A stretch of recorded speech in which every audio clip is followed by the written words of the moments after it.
I, 20, 1 female. Don't want my boyfriend. 23 male. Talking to my coworker. Ex-friend, because she's trying to flirt with him after I cut her off. Story 1. Okay, some background info. A little over a year ago, I started working at a medium-sized company. A month or two later, I started dating my new boyfriend. He is very attractive and gets much attention from both men and women. Around the time we started dating, I also got closer to one of my coworkers. 20 female. Let's call her Sarah. We would take our lunch break at the same time, work on projects together, and occasionally hang out on the weekends with a few of the other members of our team. I started to bring my boyfriend around when our group would go out, and everyone eventually warmed up to him, and we all became close. But Sarah would go on and on about how annoying she thought my boyfriend was. And it upset me because I wanted them to like each other. Eventually, she warmed up to him. But then she started getting a little too close. She was always doing that stupid play, fighting thing with him, even though he was very unamused. She'd go out of her way to try to third, wheel us, or even wait until I had gone somewhere else to talk to him. She'd even gone as far as to try and ask him what kind of things turned him on while I wasn't around.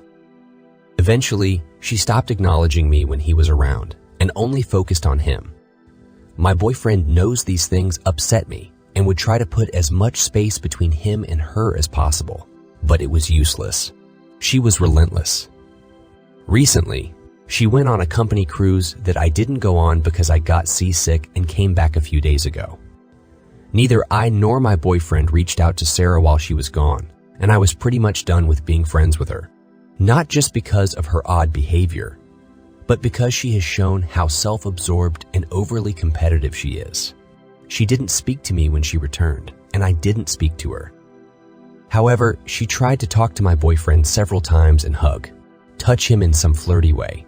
The last time this happened was right before my face when he came to pick me up from work yesterday. I want them to stop talking, but we're all in the same friend group, and I don't know if I'm being petty. Story 2. I think my parents are cheating on each other. It all started when I was little. I remember being in a public pool, and my dad was looking at something on his phone. But when I went near him, he hid his phone and told me, "What are you doing here? Go have fun with your siblings." I was confused by his reaction, because he never used to yell at me. And after that, I started overthinking. One day, my dad took my siblings and me to McDonald's, and he got a call and went outside. I was eyeing him, and my chest started to hurt so much. Since that day, I avoided him for at least 2 weeks, and my parents, of course, were concerned. However, after that, I started to forget about that. Some years later, I started noticing my mom being suspicious. She used to have an Instagram account, but then she disabled it. Translator, since she's not good at English and chatting with somebody. Later that day, I saw a text saying, "I love you, sweetheart, and I miss you." I wish that what I saw was just my stupid imagination. I cried a lot that night. All of you are probably asking for my dad, right? Well, I remember last year seeing him talking with a woman, and I caught him laughing and stuff. It was so disturbing, and I think he saw me crying, but he didn't say anything. Some days ago, I heard him calling someone and saying stuff like, "Hi, babe. Yeah, I miss you too," and of course even fake name Conard. I just wish my life was a joke, and I'm overthinking everything. I don't want our family to fall apart, and I just needed to talk about this stuff with somebody. Story 3. My girlfriend accused me of cheating. My girlfriend and I have a good relationship, at least I thought. On Thursday, she tells me she is going out on Friday to some guys for a party. I normally don't care, but this time I had a bad feeling about it. I told her that I didn't like her going to them tonight. She asked if I needed to call them because I was not coming tonight. I said that she had to choose. So she did go. I went to another party. At 12 o'clock, she had all these pictures and videos with guys on her Snapchat, but I didn't think anything of it at first. When I was home, I was called by her friend from my girlfriend's phone, and she said to me that I was cheating on her. I replied, "That's not true." Why would I cheat?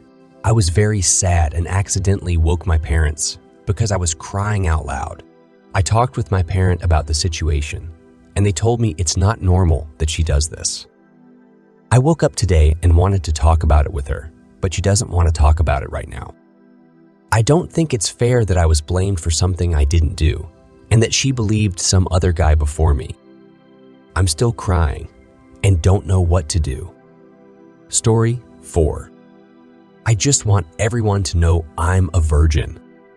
I was in a drugstore one night, picking up a couple of things I needed, and while standing in line to pay, was forced to listen to one of the loudest, most obnoxious young women I've ever encountered.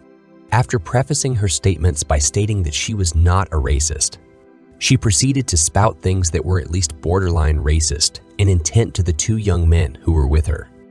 They were all in their early 20s, at best guess. Finally, out of the blue, she announces at the top of her lungs to the entire store, "I just want to say to everyone that I'm still a virgin, because I don't want to expose myself to all those crackheads and all those diseases they have." I probably should have kept my mouth shut, but my mouth apparently felt otherwise, and it just slipped out, I said. I suppose the real problem might be that the crackheads are the only ones who want to have sex with you. She and both guys who were with her spun around with venom in their eyes. The funniest part was that since the tallest guy was probably 5'6" and weighed maybe 150, they all spun around to find themselves staring at my chest, then having to look up to see my face. I'm 6'4" and around 250. They all three quickly turned back around, paid cashier, and hurried out the door. The first thing the teenage cashier said to me was, "I wish I had videoed that on my phone. It would have gone viral." Oh, the world we live in. Story 5. My best friend hooked up with two exes of mine. I don't know where to start. This is my first time writing a story on Reddit, but I saw a TikTok of people just venting on Reddit, so I tried it. I am a male and currently 18, so basically, my best friend, whom I've known for about 6 years, hooked up with two of my exes. Let's call him Mark. The first ex he hooked up with is an ex from probably 2 years before, when he hooked up with her. This happened at a festival I could not attend due to family issues. A week or two after the festival, when I got my family matters sorted out, I went out again with my friends. That was when another friend commented on Mark hooking up with X1. That was the first time I heard about it. He then took me into another room to explain it. He explained it as a one-night stand, as they were both drunk and just feeling like it. I wasn't mad at all. This ex was an ex that I have completely moved on from. But still, it remains a cake move to hook up with an ex of your best friend. Now, the second time was different. This was a more recent and fresh ex. I broke up with her a couple of months ago. But it was a hard time for me as I broke up with her to spend more time on myself, as I completely forgot my self-care and well-being. I still had feelings for the girl, but it was getting too much for me, as I also struggled with school, work, family, and myself. So he hooked up with her about 3 from 4 days ago. I am currently on holiday in Spain. So basically, they came across each other at a festival near my hometown, and they started talking. And then the talking became flirting. And then they just made out in front of everyone at the festival. I feel embarrassed. I don't know why, but I think he made me look like a clown by that move. So yesterday, he suddenly called me to tell me about this shot. I reacted fairly calmly as I was in the company of my family. But as soon as I was alone, I broke down. It hurt like hell. I did not know what to do or say. I genuinely love him as a friend, like he is my best friend. But this does not make sense as he knew how much I still feel for X2, so that made it even worse. I probably will confront him about it, because it feels like I am a joke to him. By the way, he also has an ex he still has feelings for, and I would not even consider hooking up with her. Well, it happens, and I must move on. It hurt, but I won't seek revenge. Story 6. A life-altering event of mine.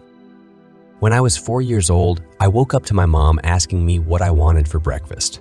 I got up and followed her down the hallway. She was walking a little funny. I saw my 2 sisters, 1 and 2 years old, playing on the floor of the living room. My mom turned when she got to the kitchen and tried to ask again what I wanted for breakfast. But there was something very off about her tone. She was pushing out more air than she needed to with each word.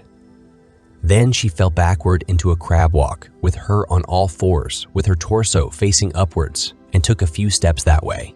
Shortly after, she made it back to her feet before asking me to get help, and then falling halfway on my 1-year-old sister. I froze for about 30 seconds before bolting out the front door and across the acre to my grandparents' house. I came in and said frantically, "Where is Papa?" They pointed me toward the stairs and said he was taking a bath. I ran to the stairs and screamed, "Papa's help. Mom is dying." At that moment, my 4-year-old self was truly aware of how bad the situation was. My grandfather ran down the stairs with a towel wrapped around his waist straight to my house, and I followed, but I wasn't as fast as him. When I got there, my mom was lying dead in the hallway, right next to the front door. My grandfather pushed me out of the house because he didn't think I needed to see that, and he started doing cardiopulmonary resuscitation until the ambulance and fire department got there. From then on, it gets fuzzy until my dad gets home, and the ambulance and fire department are still there. My dad got home and started asking questions about who was there the night before. I could tell he was very upset, and the next thing I remember is him crying in the front yard, telling us, his 3 children under the age of 5, that their mom had died and was not coming back. Since then, I've taken death pretty well, although I used to have dreams that I could have left the house to get help sooner, if only by 30 seconds, and maybe she would still be here. I understand now, as a 20-year-old adult, that it's simply not the case. What happened? Thanks for reading. Story 7. I was yelled at for opening a door.